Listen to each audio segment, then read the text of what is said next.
അഴിമതി പണം പാർക്ക് ചെയ്യുന്ന സ്ഥലമാണ് ഊരാളുങ്കൽ സൊസൈറ്റി. അവർക്ക് വഴിവിട്ട് കേരളത്തിലെ പ്രവർത്തികൾ കൊടുക്കുകയാണ്.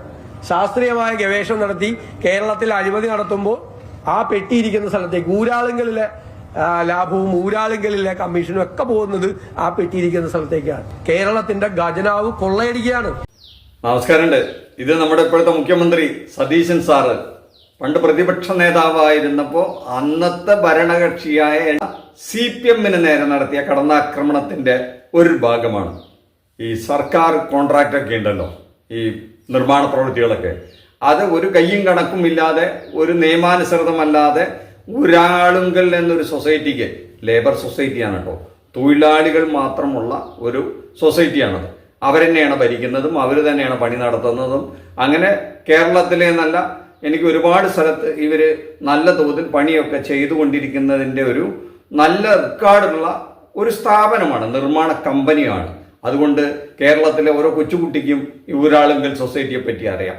അപ്പോൾ അവർ ചെയ്യുന്ന ജോലിയെല്ലാം, അതിന് കിട്ടുന്ന പണമെല്ലാം വഴിവിട്ട വഴിയിലൂടെ CPM-ന്റെ ഖജനാവിലേക്കാണ്, പെട്ടിയിലേക്കാണ് പോകുന്നത് എന്ന് ഇന്നത്തെ മുഖ്യമന്ത്രിയും അന്നത്തെ പ്രതിപക്ഷ നേതാവും പറഞ്ഞതാണ്.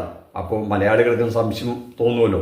ഒരുപാട് ആവർത്തി ഒരു കാര്യം പറയുമ്പോൾ എന്തെങ്കിലും കാര്യമില്ലാതെ ഇത് പറയാതിരിക്കുമോ എന്നായി നമുക്ക് സംശയം.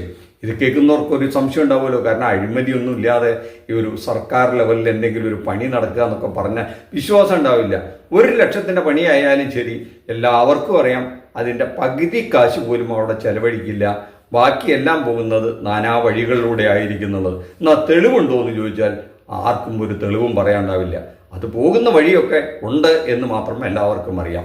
ഇതാണ് നമ്മുടെ ഇന്നത്തെ മുഖ്യമന്ത്രി. ഒന്നും കൂടെ നോട്ട് ചെയ്തോളൂ, ഇപ്പോഴത്തെ മുഖ്യമന്ത്രിയാണ്, അന്നത്തെ പ്രതിപക്ഷ നേതാവായിരുന്നു പറഞ്ഞു വെച്ചത്. അപ്പോൾ അവരെ പറ്റിയിട്ടൊരു മോശം അഭിപ്രായം, പ്രത്യേകിച്ച് CPM-നെതിരെ ഉള്ള ഒരു ആക്ഷേപമായതുകൊണ്ടായിരിക്കാം ഊരാളുങ്കലിനെ കയറി അറ്റാക്ക് ചെയ്തത്.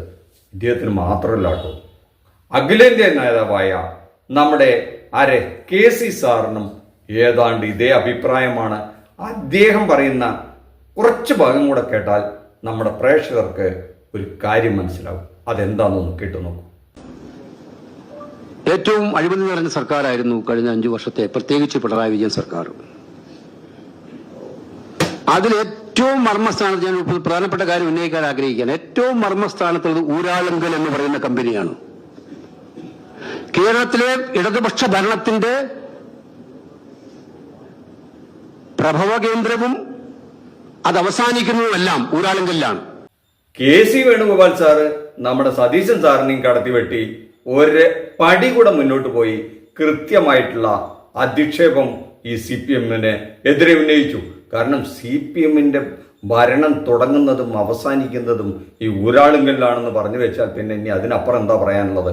അപ്പൊ അത്രത്തോളം ഈ രണ്ട് കൂട്ടരും കൂടെ പറയുമ്പോൾ ഇതെവിടെയോ എടുത്തൊരു തീരുമാനത്തിന്റെ വെളിച്ചത്തിലാണ് ഇത് പറയുന്നത് എന്ന് നമുക്ക് തോന്നുമല്ലോ. അപ്പൊ ഇത് വളരെ സത്യമായ കാര്യമാണെന്ന് ജനങ്ങളുടെ ഇടയിലും ഒരു ബോധ്യം ഉണ്ടാവില്ലേ? അപ്പോഴാണ് ഇതൊക്കെ പാടെ പല കാര്യങ്ങളും പറഞ്ഞിട്ടുണ്ട്. 5 ഗ്യാരണ്ടികളുണ്ട്, ഒരുപാട് ആരോപണങ്ങൾ.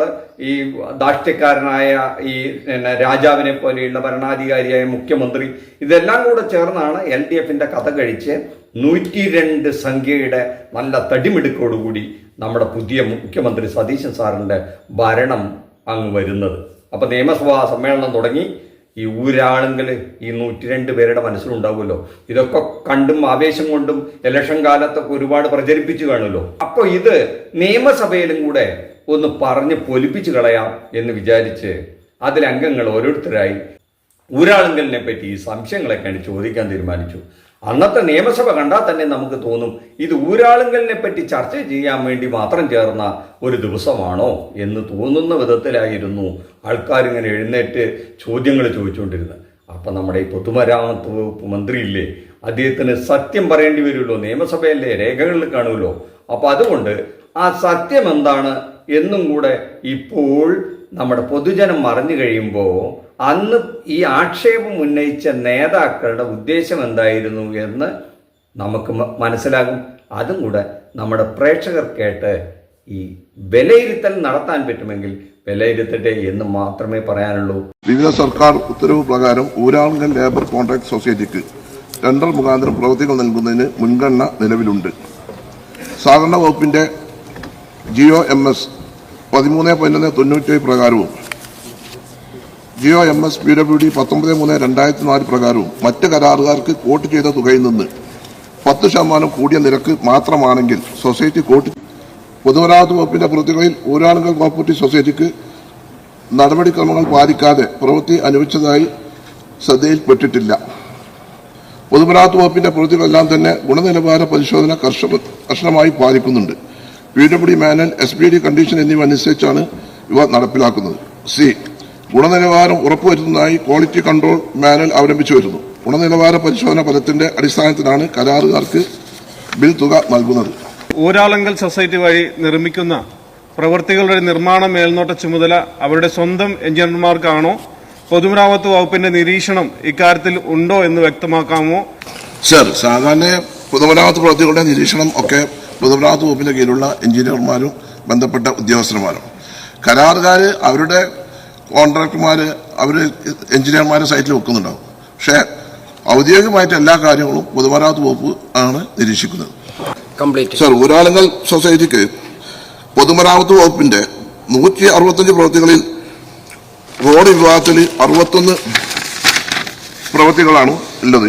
46 പ്രവൃത്തികൾ കിഫ്ബി പ്രവൃത്തികളാണ്. സർ, കൈവശമുള്ള പ്രവൃത്തികളിൽ ഭൂരിഭാഗം പ്രവൃത്തികളും അവരുടെ കോഴിക്കോട് ജില്ലയിലാണ് നടക്കുന്നത്. ഇപ്പോഴുള്ള ഒരു പ്രശ്നം എന്ന് വെച്ചാൽ 165 പ്രവൃത്തികളിൽ 40ഓളം പ്രവൃത്തികൾ മന്ദഗതിയിലാണ്. കാരണം അവർക്ക് വർക്കിലോട് കൂടി.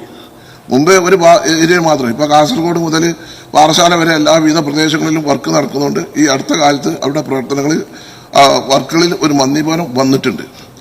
അതിന്റെ കാരണങ്ങൾ അവിടെ ബന്ധപ്പെട്ട അതിന്റെ ലേബർ കോപ്പറേറ്റീവ് സൊസൈറ്റിന്റെ ഭാരവാഹികളെ വിളിച്ച് ഞാൻ സംസാരിച്ചിരുന്നു.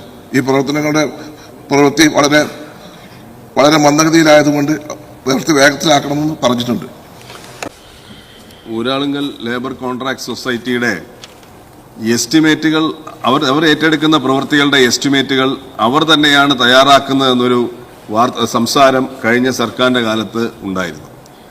സാർ, മറ്റു പ്രവൃത്തികളുടെ എസ്റ്റിമേറ്റും ഇവർ ഏറ്റെടുക്കുന്ന പ്രവൃത്തികളുടെ എസ്റ്റിമേറ്റും തമ്മിൽ വലിയ അന്തരമുണ്ടോ? അത് പരിശോധിക്കാൻ പ്രത്യേകമായ ഒരു അന്വേഷണം നടത്താൻ ഗവൺമെന്റ് തയ്യാറാവുമോ?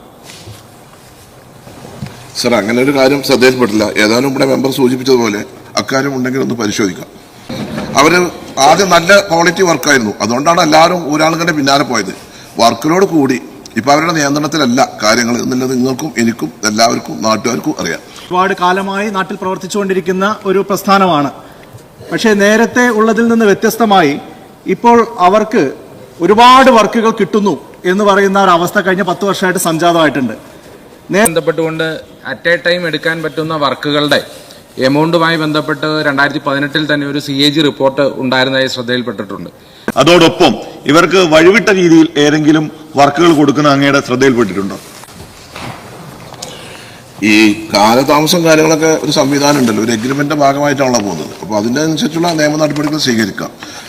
വൈവിട്ട് വർക്കുകൾ കൊടുത്തത് നമ്മൾ ശ്രദ്ധയിൽപ്പെട്ടില്ല. എന്നിരുന്നാലും ഇവിടെ വന്ന ചോദ്യങ്ങളുടെ അടിസ്ഥാനത്തിൽ ഏതെങ്കിലും വർക്ക് നോമിനി ആയിട്ടോ അല്ലെങ്കിൽ വൈവിട്ട് കൊടുത്തിട്ടുണ്ടോ എന്നുള്ളത് പരിശോധിക്കാം.